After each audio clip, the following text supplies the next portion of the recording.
Olá! Este podcast foi produzido por discentes da UFDPAR como atividade avaliativa do módulo de Habilidades Médicas 2. Bom dia, boa tarde, boa noite. No episódio de hoje do nosso podcast sobre saúde, iremos falar sobre a infertilidade e a disfunção erétil. Mas então, como podemos definir a infertilidade?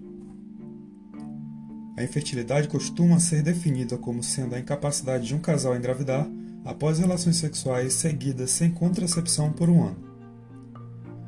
Ela ainda pode ser definida como primária quando não há gravidez anterior ou secundária, aquela na qual ocorreu pelo menos uma concepção anterior. E você sabia que a infertilidade pode afetar cerca de 15% dos casais nas sociedades ocidentais? É isso mesmo. Estudos epidemiológicos retrospectivos sugerem que na Europa e nos Estados Unidos a sua prevalência varia entre 6,6% e 26,4%. Já em Portugal, a infertilidade situa-se em cerca de 9% da população.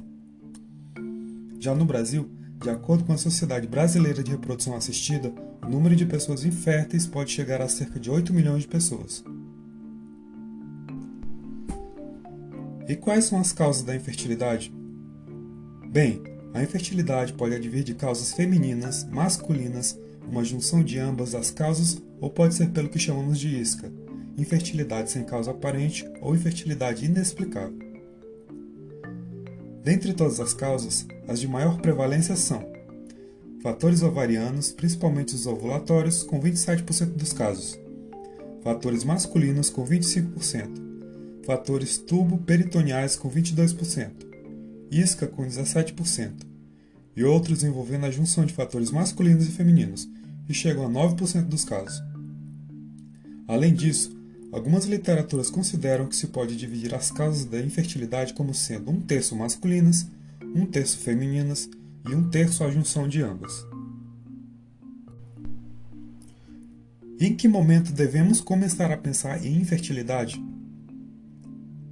Pois bem, a investigação deve ser iniciada após 12 meses de tentativa sem sucesso.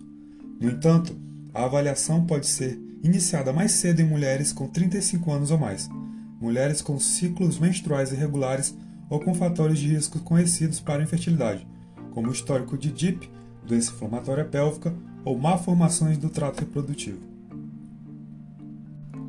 E se liga, em se tratando de fertilidade, a investigação é sempre conjugal, mesmo que o homem já tenha filho de outras relações. Tanto ele como a mulher devem ser sempre investigados. Mas agora, falando diretamente para o nosso acadêmico de medicina que está cursando o módulo de HM2, como deve ser a propedêutica básica para a abordagem de um homem com suspeita de infertilidade? Bem, com relação à anamnese voltada para o homem, a entrevista deve ser direcionada para o desenvolvimento sexual e puberal, incluindo a presença de pelos no corpo e a descida testicular, o histórico médico, avaliando a ocorrência de doença sistêmica grave crônica, história de traumatismo pélvico, infecções do trato geniturinário e ISTs, varicocele, entre outras patologias. A história cirúrgica, principalmente de cirurgias envolvendo as áreas inguinal e escrotal, como a vasectomia ou orquiectomia, a história de vida e social, abordando o abuso de substâncias, exposições ocupacionais ou mesmo radioterapia ou quimioterapia prévias. Além disso, a história sexual deve ser ouvida, pois deve-se questionar sobre a libido, a frequência de relações sexuais, além do histórico de infertilidade anterior. E quais exames complementares podemos solicitar? Então, o principal exame complementar utilizado na propedêutica para o homem é o espermograma, além dos exames pré-concepcionais quando pertinentes, como, por exemplo, a sorologia para hepatite. E quais tratamentos disponíveis para a infertilidade? Bem, existem várias terapias, medicamentosas ou não, para o tratamento, e isso vai depender do quadro base que deu causa à infertilidade. Uma das abordagens, por exemplo, é a fertilização in vitro. Este tratamento é indicado quando o homem apresenta uma alteração importante no sêmen, que não é possível reversão com tratamento cirúrgico ou medicamentos. Neste caso, A mulher vai passar por indução para aumentar a produção de óvulos e os homens podem fazer a coleta dos espermatozoides via masturbação. Ou caso algum problema masculino, serão utilizados outros meios para a coleta, como a punção do testículo ou do epidídimo, por exemplo.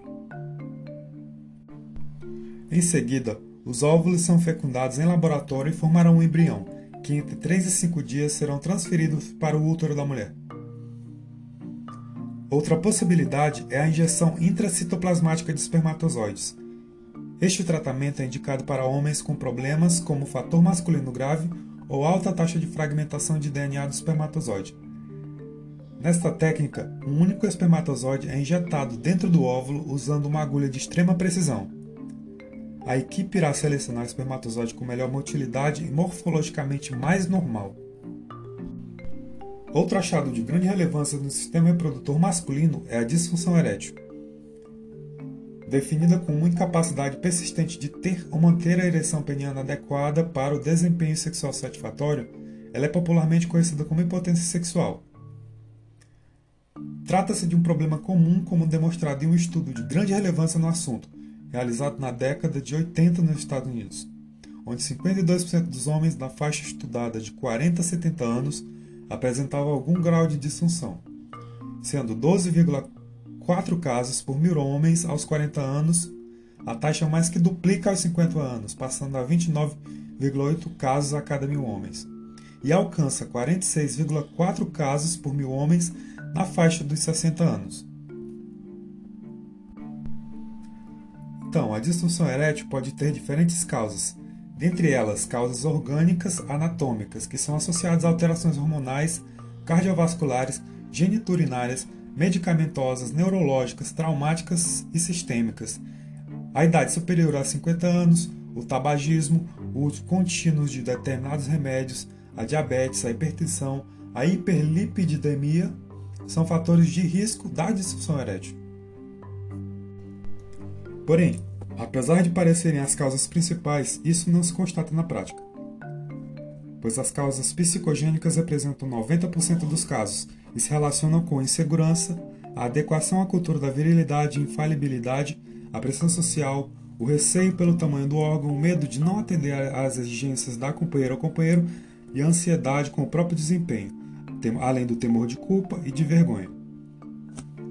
E dada a quantidade de fatores que podem precipitar a disfunção, é essencial ao médico esclarecer na anamnese tais como: se a disfunção ocorre eventualmente ou persistentemente, se ela ocorre apenas com determinada pessoa ou em algum contexto específico, se a disfunção foi súbita ou gradual, se há a ereção e ejaculação normal em masturbação ou mesmo durante o sono, se ela está associada à queda de libido ou ejaculação precoce, além de estar associada ao uso contínuo de medicações. Então, a partir da história clínica é possível delinear a causa básica da impotência, pois na impotência psicogênica, o aparecimento é súbito e circunstancial e a libido geralmente está diminuída, enquanto que na orgânica o aparecimento é gradual, persistente e não circunstancial. Aliás, cabe ressaltar que a disfunção erétil pode ser um alerta precoce de doença cardiovascular, como o exemplo do infarto e AVE.